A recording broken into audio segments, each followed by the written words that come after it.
Hey guys, welcome back to GTA 6 Hub. Today I'm going to cover the worst things Rockstar could put in GTA 6 itself. Let's get into the video. Starting off, we have realism. Now, realism goes from, oh, you need to eat, you need to drink, you need to sleep. Or it could even go as far as being, you need to work an actual job to make sure that you have ways to get rid of all that money and make it look like you're earning something legitimately, or file taxes. Basically, realism can go very much farther than you need to eat or sleep. It could even go as far as, hey, put gas in your car, or hey, you can't just blow up your car to get fixed, that car is gone forever. Insurance doesn't cover everything, and you're gonna have to wait a long time for it to cover an entire car if you decide to break it. It'll be really unfun. Now you may be thinking, well, there are people who RP and they love realism. Well, that's RP, and it's still very unrealistic. Again, you can't just get shot, die, and then get resuscitated by some paramedic and you're good to go. That is not how it works in real life. Personally, I have not been shot, but I can understand that you need time to recover, you need physical therapy if the shot's bad enough, and if you blow up, well, you're gonna need a little bit more than a resuscitation. You're gonna need some super glue, maybe some tape, and a lot of staples. I don't foresee you getting up from that one for a long time. But realism, it could be fun, and in very weird situations, maybe in hardcore mode even, but it would be a pretty bad addition in general for single player at least. Now the next horrible thing they could add is no modding capabilities, and you may be thinking, now why the hell would they do that? Well, simply put, the game would run a lot more smooth if the files could not be interacted with, and that's all it is. They would remove modding capabilities for a more stable game, which, I mean, GTA 5's port on PC is not the greatest, sorry.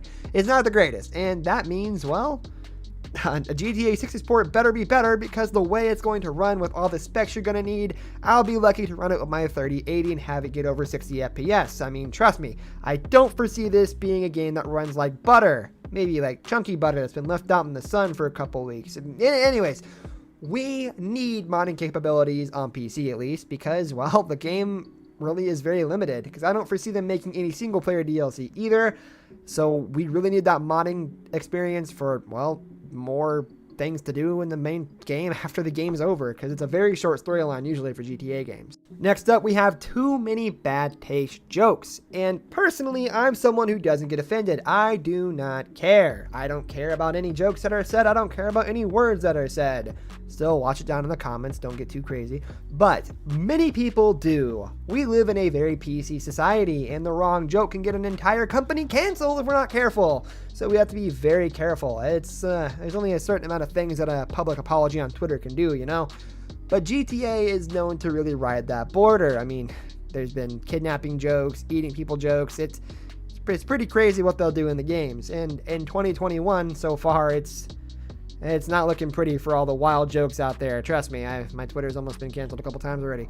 But that's completely fine, because I believe Rockstar has the ability to have competent writers who can get away from those things. The only downside is we are 7 years along in development, around there, if we've been developing since GTA 5, and times have changed majorly since 2013. So we're going to get a lot more different varieties of jokes. We're going to see a lot different culture.